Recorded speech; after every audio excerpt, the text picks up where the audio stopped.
Good afternoon, everyone, and thank you for joining me for today's chat and Q&A. I'm Steve Girsky, President and CEO of Nikola Corporation. The purpose of this discussion is to address questions submitted related to the business of Nikola. Many of you know me, but for those of you who may not, prior to this role, I was Nikola's chairman of the board for more than 3 years, and prior to that, a longtime automotive industry and investment executive. When I initially got involved with Nikola, I thought it was a big idea. Today, I think it's an even bigger idea. First, I think there's a lot of white space between Nikola and the competition in the zero-emission Class A truck market. This reminds me of when I joined GM in 2009. I asked about Tesla and was told that it was just a bunch of engineers playing with laptop batteries. That was conventional wisdom at the time, and we know how that turned out. Tesla got a 10-year jumpstart on the entire industry. I think we have a similar opportunity at Nikola. The big guys are writing off the zero-emissions trucking industry. I know they're playing with prototypes, but they believe this tech is late-decade stuff at the earliest. If you look at the zero-emissions trucks registered in the market, you'll see a bunch of the big, large OEM trucking guys, but at number 2, you'll see us. And we're just getting started. Nikola is not checking a box like the others. This is our business. We are zero emissions. We are energy, and that's it.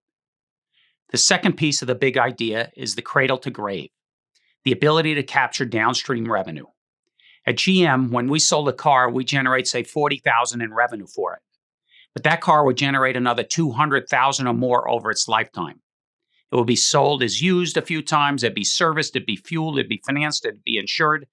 That downstream revenue is more profitable and less cyclical than the revenue we would generate from the initial sale, and it would typically carry higher margins and hence a higher multiple in the market.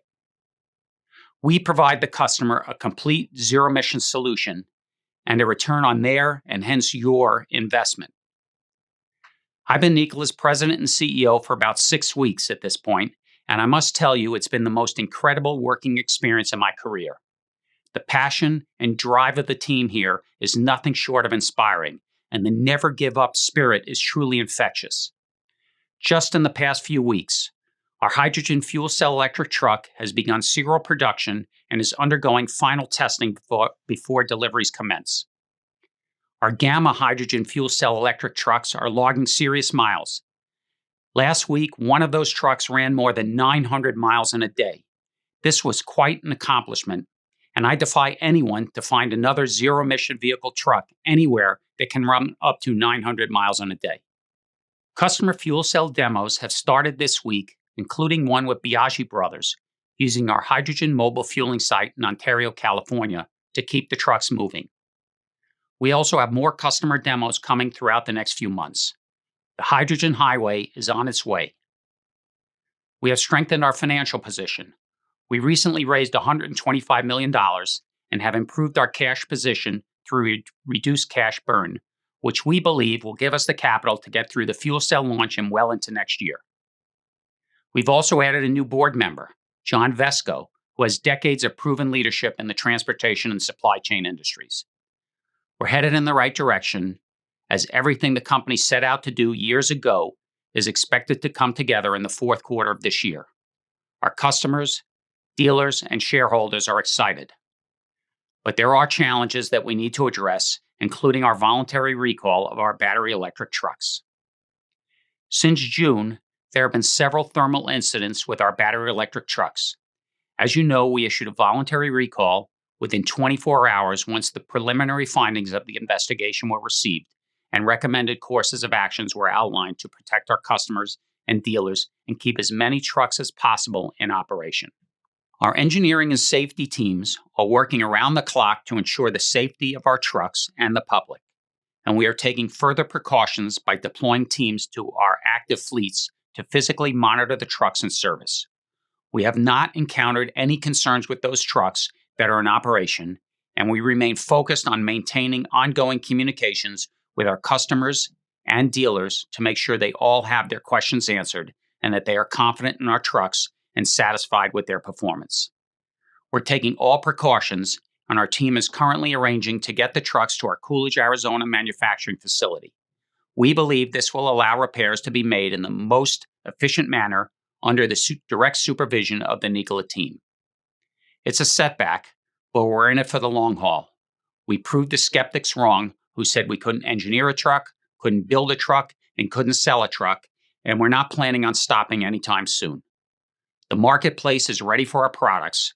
With the latest state and federal incentives nationwide, it can be even more economically viable to be a Nikola customer.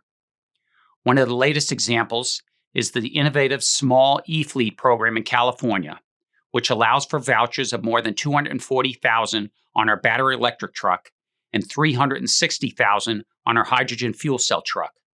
Serious money available to combat the serious impact of diesel truck emissions.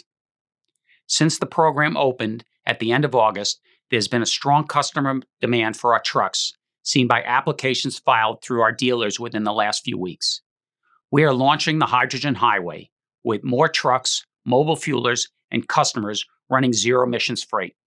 It's a big job, and we thank all of our investors, partners, and supporters for assisting us. Before we open it up to questions, I just wanted to extend my appreciation for your continued confidence in us and our mission as we together pioneer solutions for a zero emissions world. I look forward to answering your questions. Dylan, who's first? Thank you, Steve. Before we begin, I would like to note that today's discussion includes forward-looking statements about our future expectations and plans. Actual results may differ materially from those stated, and some factors that could cause actual results to differ are explained in our filings with the SEC. Forward-looking statements speak only as of the date on which they are made. You are cautioned not to put undue reliance on forward-looking statements. We received a lot of questions online, the majority of which can be boiled down to 4 topics. 1. Battery electric truck recall. 2. Production and delivery expectations. 3. Hydrogen infrastructure build-out. And 4. Nikola's future and outlook. So Steve, let's begin with the battery recall. Thanks, Dylan. As you're all aware, we've had several thermal incidents with our battery electric trucks that are running on battery packs received from Romeo Power. We have communicated to our dealers and customers that trucks need to be returned to Nikola at our Coolidge manufacturing facility to make the necessary repairs and monitor the vehicles to ensure safety. One issue that was identified is a coolant leak, which involves the coolant manifold and related coolant lines. Each battery electric truck has 9 battery packs, and each pack has 2 coolant loops. As part of the repair, the coolant lines that connect to the manifolds in each pack will be replaced. Once the pack is open, we will inspect all the modules to ensure integrity. Module components and potentially the entire module may need to be replaced on a case-by-case basis if any additional issues are discovered. Our team is working tirelessly with our suppliers to obtain the appropriate parts. All fixes are and will undergo thorough validation testing prior to release. Timelines and costs will be relayed as soon as possible, and our main priority is to ensure customer safety and satisfaction. Thank you, Steve. Let's move on to the second topic regarding production and deliveries, specifically around the hydrogen fuel cell truck. We began production of the hydrogen fuel cell electric truck on July 31st, and the first production vehicle came off the line in Coolidge approximately 2 weeks ago. We plan to begin delivering the trucks to dealers in late September and early October, and we'll have a launch celebration in Coolidge on September 28th, where we will have our customers, dealers, and other partners in attendance. Following that event, we will ship the first production fuel cell trucks to dealers, and shortly after they will be delivered to customers for operation in their fleets. To date, our dealers have received more than 210 non-binding orders for the fuel cell truck. Some of those customers include large fleet operators like J.B. Hunt, Biaggi Brothers, and TTSI. We want you all to be aware that the battery electric truck recall does not affect the production or deliveries of the fuel cell electric vehicle, since it uses a different battery pack from a different supplier. Our team is excited to deliver the first Class 8 hydrogen fuel cell electric truck to the market, and we believe we have at least a 2-year head start on our competitors. For the battery electric truck, we have paused deliveries until we conclude the recall. On the production front, currently production capacity in Coolidge is 2,400 trucks per year. The mixed model line in Coolidge is capable of building both the electric truck and the hydrogen fuel cell electric truck on the same line, and we can shift production volume allocation to either product depending upon demand. The third topic is about hydrogen infrastructure and the build out of the fueling network, so we can cover the near-term and long-term visions for the hydrogen refueling ecosystem. When we think about our energy business, this could likely be the biggest opportunity for Nikola. We're beginning to establish the ecosystem in California, a state with incentives promoting the purchase of zero-emissions trucks and regulations requiring fleets to convert ICE vehicles to zero emissions. In California, only zero-emission drayage trucks can register in the CARB online system beginning January 1st of 2024. This regulation, coupled with powerful incentives like the innovative Small E-Fleet program, which I mentioned in the opening, or HVIP, where customers can receive a voucher of up to $288,000 per truck, make California an ideal market to launch the fuel cell truck and hydrogen highway. California is also the largest Class A truck market in the United States. More than 40% of imported containers and 30% of exported containers move through California, and most of that freight is moved by trucks.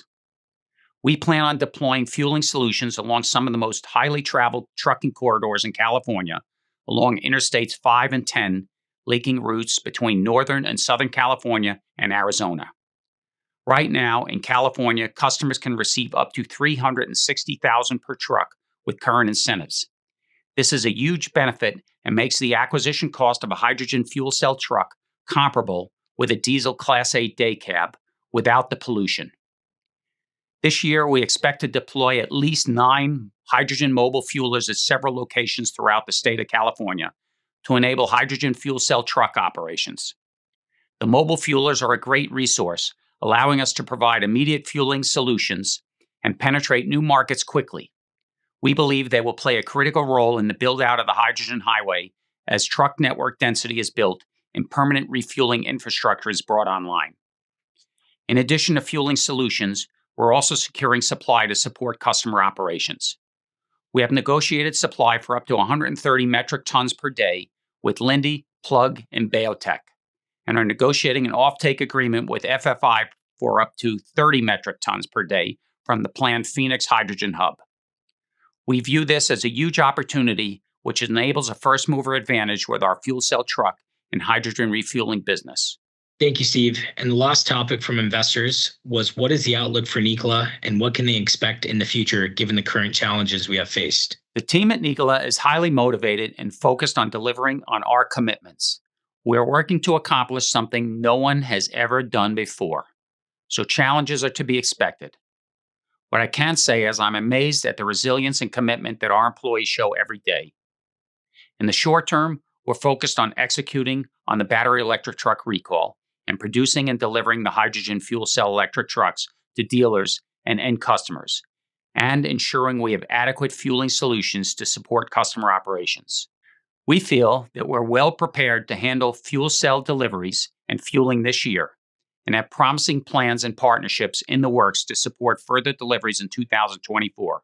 Our finance organization has improved our balance sheet, increasing our unrestricted cash position by $107 million in the second quarter, and recently raising another $125 million through a convertible note offering, while continuing to find opportunities to reduce our spending, improving our financial discipline, and ensure Nikola has adequate liquidity to fund our near-term business plan and continue towards our path to profitability by the end of 2025. So in light of any recent setbacks, we're moving in the right direction. It is not uncommon to discover challenges with products post-launch, as history has proven with most OEMs anytime they launch a new product or technology. And we are certainly not alone when it comes to the challenges faced with the battery technology. We appreciate our customers' faith in Nikola, and we are addressing these concerns as we continue to drive forward in our goal to decarbonize commercial transportation. Thank you for joining me today, and thank you for your support.